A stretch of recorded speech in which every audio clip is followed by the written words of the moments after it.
The altar is where who you have been gets interrupted by who you can become.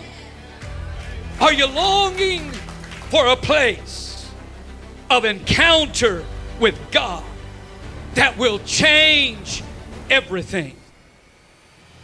Fire will never fall where an altar does not exist. But I have to ask myself the question today: when was the last time my life was significantly transformed at an altar? The altar is a place of death to self.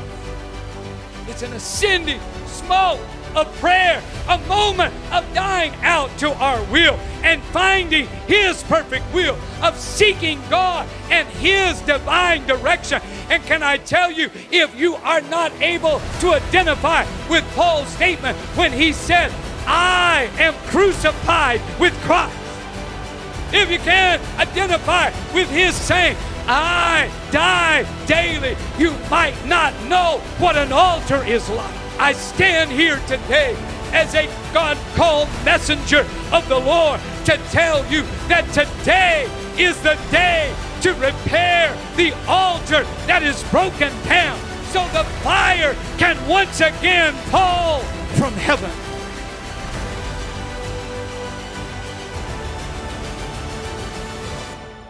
Can I tell you from a pastor's perspective, I don't worry about people that are in the altar.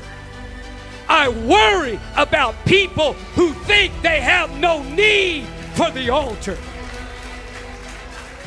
No, it's not by our talents. It's not by our abilities. It's not by our programs. It will be by a sovereign act of God that the fire will fall.